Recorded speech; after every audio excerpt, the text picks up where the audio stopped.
Assalamualaikum dan salam sejahtera. Pada minggu ini kita akan masuk bab baru iaitu bab 8. Kita akan meneruskan pembelajaran kita pada hari ini dengan tajuk Peranan Etika dan Peradaban Mendokong Tanggungjawab Sosial di Malaysia. Bersama saya Isra Anis binti Saifuddin dan rakan-rakan Nurmiza Farhana binti Hamli, Nurin Muyasara binti Hamid, Nurul Iza binti Sudin dan Naza Izati binti Anjan. Seterusnya, mari kita lihat isi kandungan atau apa yang akan kita pelajari bersama pada hari ini. Terdapat beberapa perkara yang perlu kita bincangkan, iaitu yang pertama berkaitan takrifan autoriti dan takrifan harian. Yang kedua ialah peranan etika dan peradaban dalam mendokong tanggungjawab sosial. Dan yang ketiga ialah kesedaran nasional dalam tanggungjawab sosial masyarakat, terutama masyarakat Malaysia. Dan yang keempat ialah tanggungjawab sosial dalam dan luar negara. Dan yang terakhir sekali ialah tentang kesukarelaan. Sebelum kita meneruskan perbincangan dengan lebih lanjut, marilah kita melihat sinopsis terlebih dahulu. Inilah perkara atau topik yang akan dibincangkan pada hari ini. Dalam kita melihat realiti sosial sejagat ini, pertama sekali kita akan melihat takrifan autoriti itu sendiri dan juga takrifan harian. Dari sudut takrifan autoriti yang ditentukan oleh pemerintah, di mana takrifan ini mempunyai peraturan bertulis. Nanti kita akan lihat apakah peraturan-peraturan bertulis tersebut. Dan ia juga dikaitkan dengan adat istiadat, iaitu mempunyai protokol yang perlu dipatuhi ataupun mempunyai tata cara tersendiri. Takrifan autoriti juga melibatkan negara dan negara-negara asing melalui formal atau formality, sama ada ia semakin ketat dan semakin terperinci. Contoh takrifan autoriti seperti bertanggungjawab, yang mana kalau kita lihat, ia lebih tinggi atau lebih formal.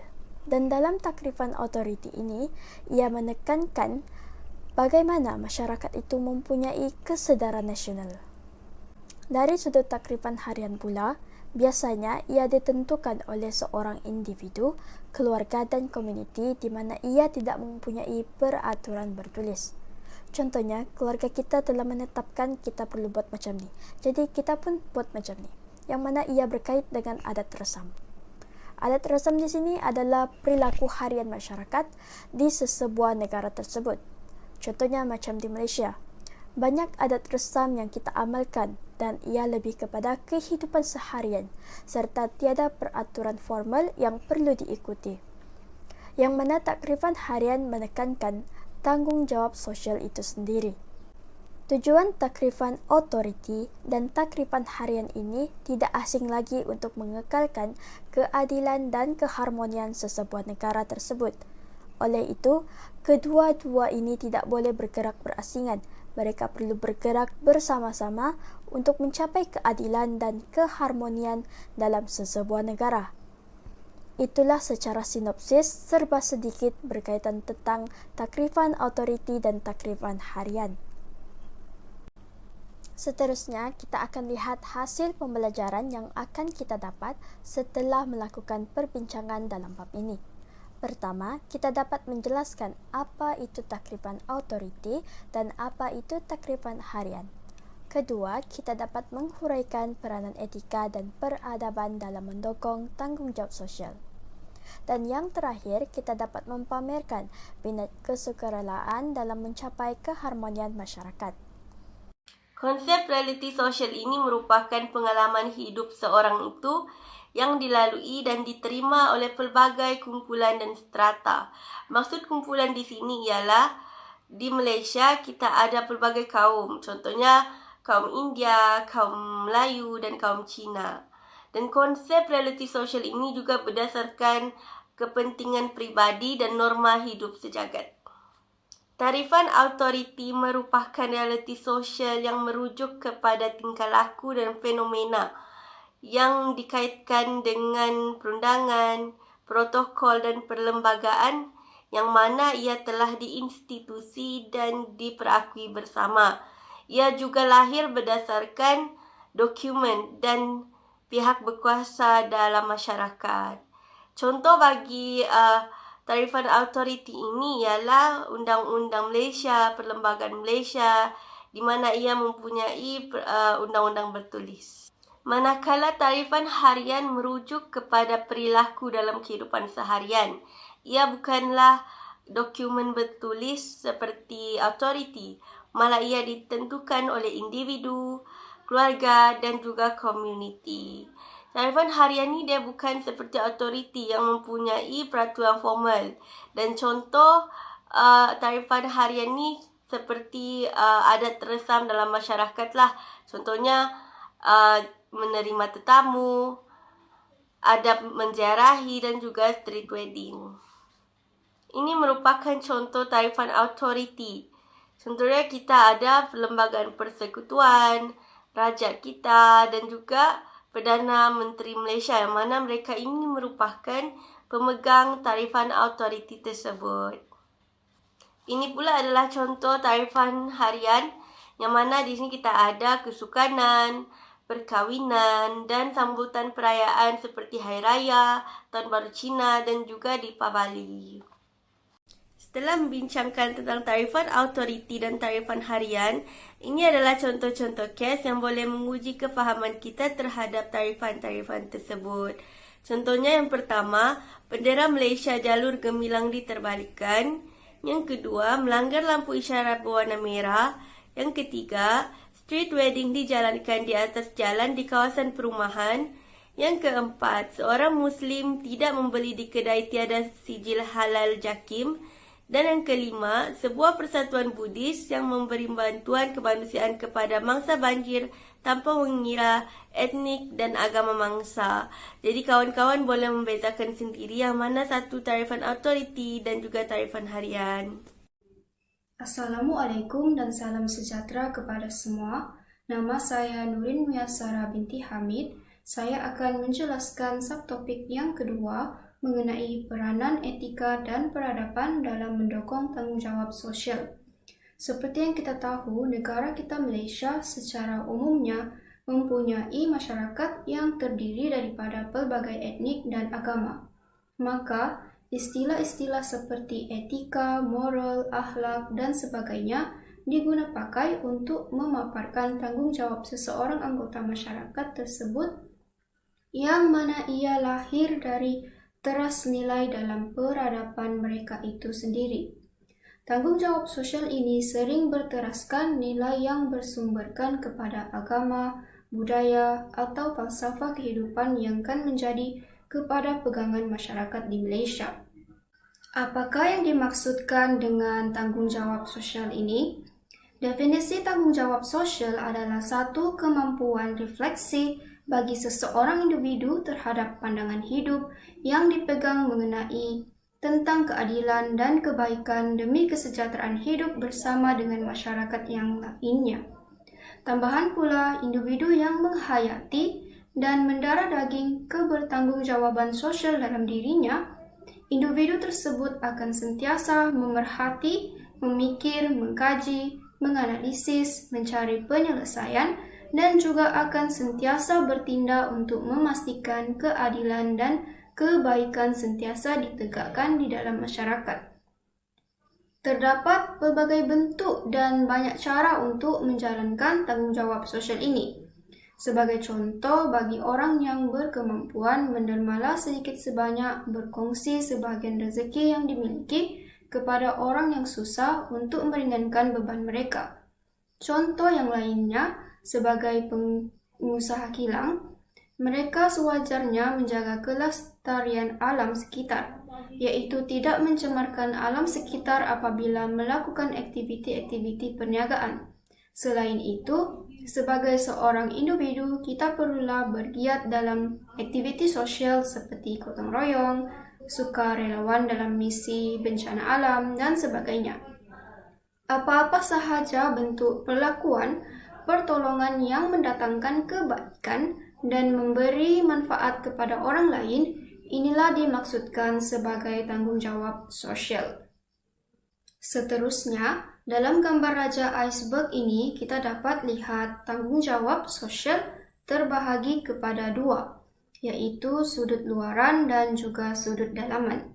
Dari segi luaran, tanggung jawab sosial bagi seseorang individu dapat dilihat melalui kesedaran dan juga tindakannya, yang dimana kita tahu sama ada tindakan seseorang itu salah ataupun betul dalam tindakan pelanggaran atau dalam mengurus pelanggaran.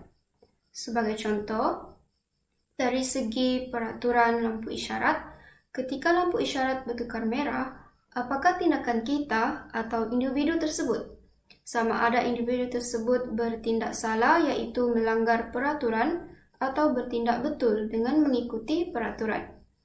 Dari segi dalaman pula, tanggung jawab sosial yang ada pada individu tersebut itu berdasarkan dari hati dan etika profesionalnya. Hati dan etika profesionalnya inilah yang akan menjadikan kita seseorang yang sentiasa bertanggung jawab kepada diri, keluarga, dan masyarakat. Seterusnya, there are 12 core action values and the cornerstones that put action into those values. Di sini terdapat 12 nilai tindakan teras dan asas yang meletakkan tindakan ke dalam nilai tersebut untuk menjadikan kita atau seseorang itu mempunyai tanggung jawab sosial yang tinggi. Tindakan ini terbahagi kepada dua jenis, yaitu bahagian pertama ialah laying a solid foundation, yang bermaksud meletakkan asas yang kukuh. Dan bahagian yang kedua ialah taking effective action, mengambil tindakan yang berkesan. Mari kita lihat dulu pada bahagian pertama, di mana terdapat 6 nilai utama tindakan asas yang berkaitan untuk mengembangkan kekuatan dalaman watak kita. Nilai pertama yang kita perlu ada dalam diri untuk mempunyai tanggung jawab sosial yang tinggi ialah authenticity. Dalam authenticity, kita perlu ada self-awareness, self-mastery, self-belief, dan self-truth. Nilai yang kedua ialah integrity. Dalam nilai integrity ini, kita perlulah mempunyai honesty, reliability, humility, dan stewardship. Nilai ketiga ialah awareness, yang terdiri daripada mindfulness, objectivity, empathy, dan reflection. Nilai keempat ialah courage, keberanian. Dalam keberanian ini, kita perlulah ada confrontation, transformation, action, dan connection. Nilai kelima pula ialah perseverance, yang kita perlu ada adalah preparation, perspective, thoughtness, dan learning. Nilai yang keenam ialah faith, di mana kita perlu ada sikap gratitude, forgiveness, love, dan spiritually. Seterusnya, pada bahagian kedua pula, juga terdapat 6 nilai teras untuk meningkatkan tindakan dan sumbangan kita kepada masyarakat. Yang pertama ialah nilai purpose, dan tujuan ini merangkumi aspiration, intentionality, selflessness, dan balance. Nilai yang kedua ialah vision. Nilai yang ketiga ialah focus. Nilai keempat ialah kita mesti ada enthusiasm, yaitu semangat. Nilai yang kelima ialah service, dan nilai yang keenam yang terakhir ialah leadership, kepimpinan. Dan dalam agama Islam pun ada menekankan tentang tanggung jawab sosial ini dalam Al-Quran. Sebagai contoh dalam surah Al-Qasas yang berbunyi, sesungguhnya orang yang paling baik untuk engkau berikan kerja adalah orang yang kuat lagi amanah. Seperti yang kita lihat di sini dalam Islam, terbahagi kepada dua golongan yaitu mukmin, al-amin, dan profesional, al-qawi. Seorang mukmin dalam tanggung jawab sosial perlulah seorang yang amanah, mempunyai integriti, mengikut syariatullah, mempunyai kelakuan yang baik, mempunyai ihsan, dan sentiasa berzikir dan menjadi hamba Allah yang baik. Dalam golongan profesional pula, dalam tanggung jawab sosial, perlulah seseorang yang kuat, mempunyai kompetensi, mengikut sunnatullah, mempunyai peranan yang baik kepada masyarakat. Iktikan ni bermaksud bekerja bersungguh-sungguh. Dan seseorang itu juga perlu mempunyai fikiran yang bernas dan menjadi khalifah Allah yang baik. Semasa zaman Tun Mahathir menjadi Perdana Menteri Malaysia, terdapat nilai-nilai kepimpinan yang dinyatakan oleh beliau.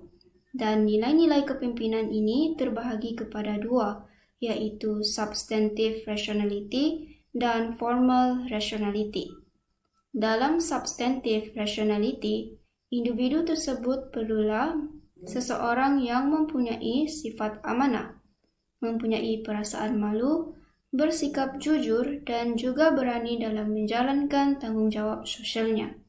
Dalam aspek formal rationality pula, individu tersebut perlulah mempunyai kerajinan yang tinggi, mempunyai kawalan diri yang baik, tidak mengambil hak orang lain, di mana sebagai contoh jika kita menjadi sukarelawan mengagikan makanan dan pakaian derma yang dikumpulkan untuk diagikan kepada mangsa bantuan, agikanlah dengan adil dan penuh amanah, dan janganlah kita mengambil hak orang lain untuk kepentingan diri sendiri. Dan akhir sekali, NGO kita juga perlu mempunyai sistem pengaturan yang teratur untuk memastikan segala aktiviti sosial yang kita lakukan dapat berjalan dengan baik dan lancar.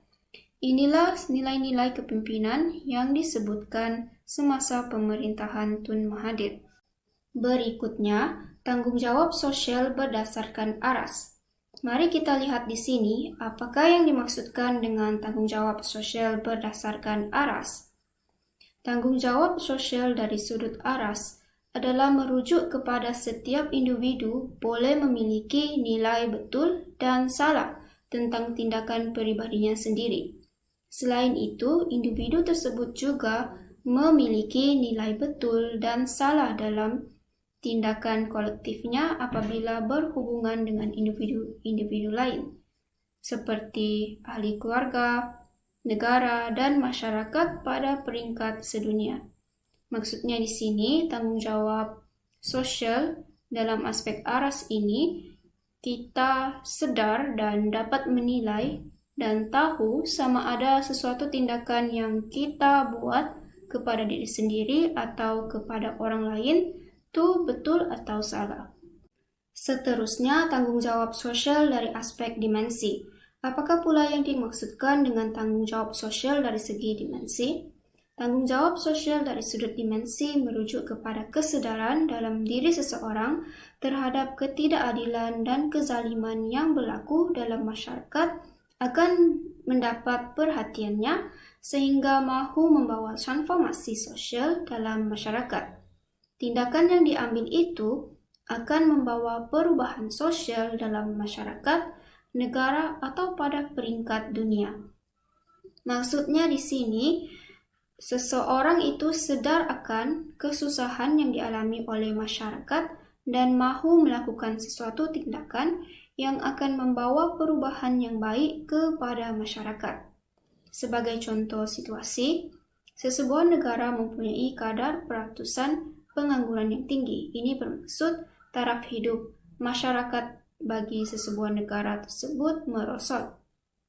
Dan apabila kerajaan sadar akan situasi ini dan mereka pun segera bertindak, misalnya menawarkan lebih banyak peluang pekerjaan kepada masyarakat.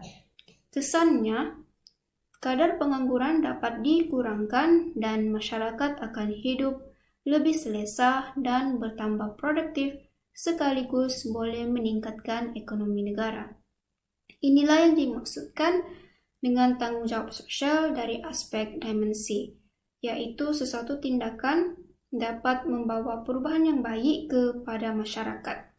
Dalam gambar raja ini, ia menunjukkan equality dan diversity, yaitu kesaksamaan dan kepelbagaian. Kesaksamaan merupakan nilai keadilan dan kesamarataan yang didasarkan kepada sumbangan individu. Kepelbagaian pula merujuk kepada latar belakang individu, etniknya, jantina, fisikal, dan umur yang berbeza, duduk secara bersama tanpa memandang rendah antara satu sama lain. Kesaksamaan ini bukan tentang melayan semua orang dengan cara yang sama semata-mata seperti gambar raja pertama ini, tetapi kesaksamaan ialah mengenai, mengiktiraf, dan menghormati kepelbagaian yang terdapat pada seseorang untuk menyesuaikan amalan dan prosedur agar sesuai dengan semua, seperti gambar raja di bawah. Sebagai contoh, pengambilan seseorang pekerja dalam sesebuah syarikat perlulah berdasarkan prestasi, kemahiran, dan kebolehannya, dan bukannya atas faktor perhubungan, beza warna kulit, etnik, dan sebagainya. Gambar raja yang seterusnya menunjukkan pembandaran adalah masa depan kita. Setiap individu mempunyai keinginan tempat tinggal yang berbeza. Ada yang ingin tinggal di bandar, ada yang ingin tinggal di pinggir desa, dan ada juga yang ingin tinggal di kampung. Berikutnya merupakan gambar ilustrasi yang mengandungi aspek-aspek penting dalam pembentukan tanggung jawab sosial yang tinggi kepada individu. Aspek-aspek tersebut termasuklah ketamadunan, keagamaan, keadilan, kesaksamaan, dan sebagainya. Kesedaran nasional dalam tanggung jawab sosial. Berdasarkan gambar yang kita lihat dalam slide ini, masihkah kita ingat kejadian gempa bumi di Sabah pada tahun 2015 yang lalu? Pada hari Jumaat 5 Jun 2015, pada jam 7.15 pagi, telah berlaku gempa bumi dengan skala Richter 6.0 di sekitar Ranau Sabah. Terdapat banyak tempat di Sabah yang turut merasakan gegaran tersebut, termasuk daerah Tambunan, Tuaran, Papar, dan banyak lagi seperti yang dilaporkan dalam Pusat Gempa Bumi dan Tsunami. Gempa bumi ini telah meragut nyawa sebanyak 18 pendaki Gunung Kinabalu, termasuk Malim Gunung, dan 10 orang lagi telah tercedera. Jadi, apakah tanggungjawab sosial kita pada ketika itu? Untuk membantu dari segi fizikal, kita mempunyai barisan frontliners yang terlatih seperti polis dan bomba untuk membawa turun mangsa-mangsa gempa bumi. Oleh itu, kita boleh membantu dari segi kewangan. Seterusnya, kita boleh membantu dari segi kesedaran kepada masyarakat, seperti bagaimana gempa bumi boleh berlaku. Banjir Manik Urai ialah banjir yang paling dahsyat yang pernah berlaku di Kelantan pada tahun 2014. Masyarakat boleh turut serta dalam membantu dari segi fizikal seperti membantu untuk membersihkan rumah mangsa banjir, memberikan bantuan makan dan minum, dan yang paling penting ialah bantuan dari segi psikologi. Kerana ramai yang terkesan dari sudut psikologi kerana mereka tidak dapat menyelamatkan apa-apa seperti barang berharga dan dokumen-dokumen penting ketika banjir tersebut berlaku. Jadi, tanggungjawab lain sebagai seorang masyarakat sekiranya tidak dapat membantu untuk turun ke kawasan yang terkesan, kita boleh menyumbang dari segi kewangan dan kesedaran mengapa banjir boleh berlaku, seperti banjir berlaku disebabkan banyak penebangan pokok pada masa kini yang dijadikan sebagai tempat pembangunan. Assalamualaikum dan salam sejahtera. Saya Nurul Iza binti Sudin akan membentangkan subtopik 4 di mana kita akan melihat kesedaran kesejagatan dalam tanggung jawab sosial. Seperti yang sedia maklum, sejagat bermaksud seluruh dunia atau sedunia ataupun antara bangsa. Jadi, kesedaran kesejagatan di sini membawa maksud kesedaran masyarakat di seluruh dunia. Apabila kita melihat gambar-gambar yang tertera pada slide ini, kita akan mengetahui bahawa ini merupakan isu-isu yang tidak akan pernah habis dan sering terjadi di dunia ini. Contohnya adanya isu kemiskinan, isu kelaparan, isu negara Islam seperti Palestin, Syria, Yaman, isu rakyat Rohingya dan juga pemanasan global. Sebenarnya banyak lagi isu-isu yang ada di dunia ini. Jadi, apakah sebenarnya peranan atau tanggungjawab kita sebagai seorang individu atau masyarakat yang hidup di dunia ini? Adakah kita perlu berdiam diri ataupun kita perlu memberi sumbangan kepada mereka yang memerlukan? Sudah tentu kita sebagai insan atau individu perlu menjalankan tanggungjawab untuk turut bersama dalam memberi sumbangan. Tidak kiralah dalam bentuk apa jua seperti wang, idea maupun kesedaran. Sekiranya kita memberi sumbangan dalam bentuk wang, kita boleh menghulurkan wang kepada NGO-NGO yang terlibat dengan aktiviti-aktiviti kemanusiaan seperti dalam isu Palestin. Banyak sahaja sebenarnya NGO yang menghulurkan bantuan kepada penduduk di Palestin seperti bantuan makanan dan juga perubatan. Segala sumbangan yang mereka berikan itu juga hasil kutipan derma daripada orang ramai di seluruh dunia. Namun begitu, sekiranya kita tidak mampu dari sudut duit, sumbangan yang boleh kita berikan adalah kesedaran. Contohnya memberi kesedaran kepada masyarakat bagaimana anak-anak Palestin hidup di Palestin dan diserang oleh tentera-tentera Israel. Dengan adanya teknologi pada masa kini, banyak platform atau media sosial seperti TikTok, Instagram, Facebook yang mana ia boleh digunakan untuk memberi kesedaran kepada masyarakat tentang apa sebenarnya yang berlaku di Palestin.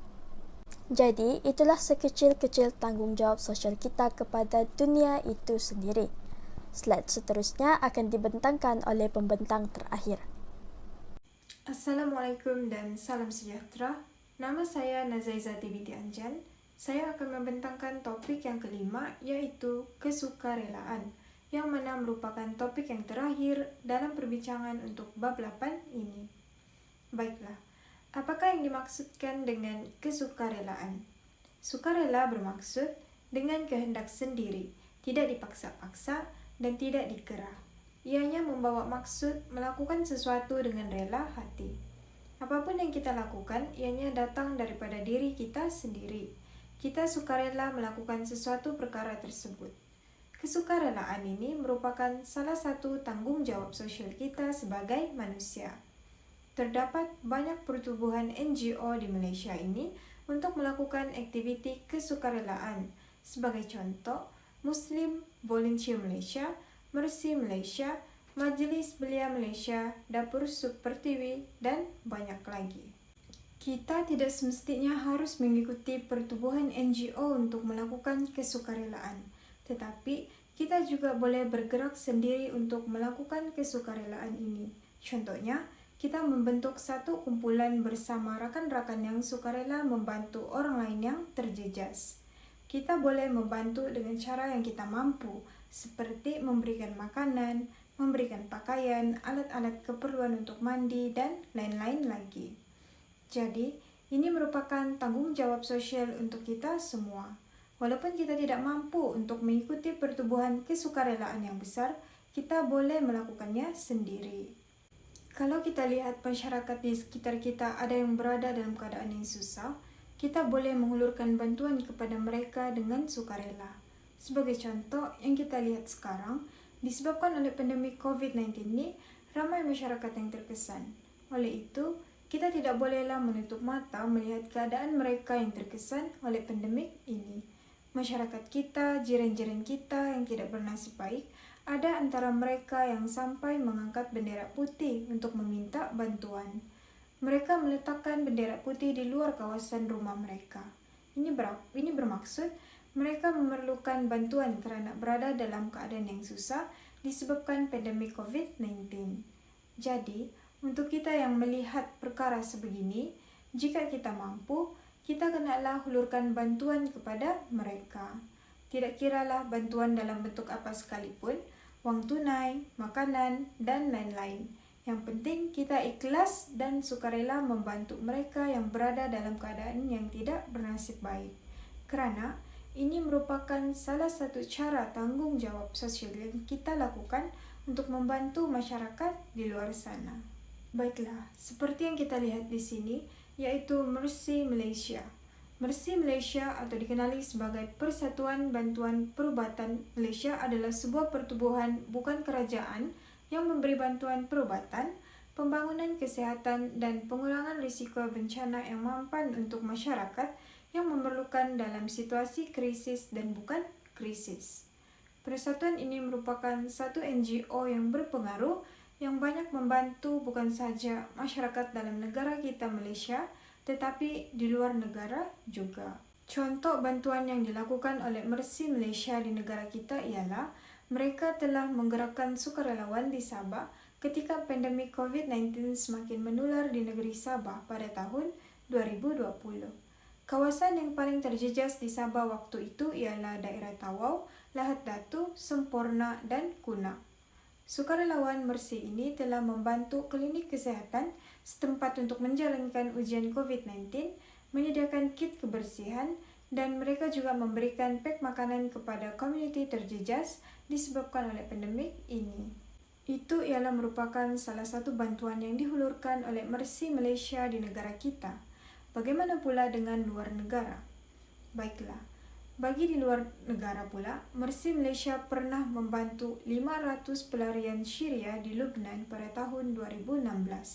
Mereka memberikan bantuan kemanusiaan kepada pelarian Syria, termasuk mengagikan bantuan makanan, bantuan ubat-ubatan, bantuan keperluan musim sejuk seperti minyak dan juga selimut, alat pemanas, dan sebagainya.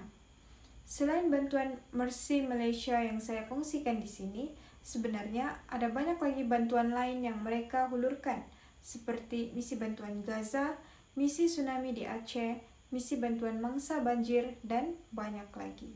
Oleh itu, di sini kita boleh nilai sendiri bahawa Persatuan Mercy Malaysia ini telah banyak membantu orang ramai di dalam negara kita maupun luar negara secara sukarela.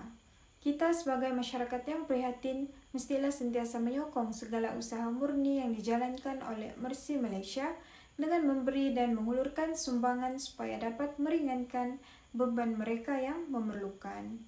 Secara kesimpulannya, perkara yang kita perolehi daripada perbincangan pada hari ini ialah etika moral dan akhlak adalah elemen makna emosi dalaman manusia itu sendiri. Seterusnya, ia adalah tali-tali pengikat kemanusiaan, social bonding, social cement, hingga terbina hubungan antara manusia, kumpulan negara, dan sedunia. Kita perlu kaji bukan sahaja pada peringkat individu, tetapi juga pada peringkat akar umbi, institusional, dan pihak-pihak berkuasa, bagaimana untuk kita menjadikan tanggung jawab sosial ini lebih dipandang oleh masyarakat kita sendiri. Baiklah, kalau kita lihat di sini ada kata-kata dari Donald N. Kovac yang mengatakan, seorang saintis bukan sahaja mahir dalam fakta saintifik bidangnya, tetapi sedar bahawa sains dan dunia ilmu wujud dalam kerangka masyarakat. Maka, setiap kerja saintifik pada dasarnya bermatlamatkan untuk mempromosi dan menjaga kesejahteraan hidup manusia dan masyarakat.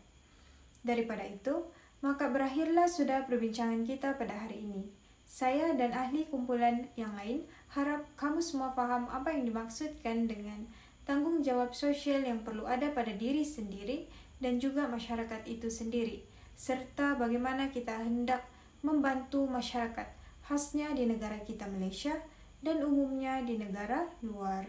Sekian, itu sahaja pembentangan daripada kumpulan kami. Terima kasih.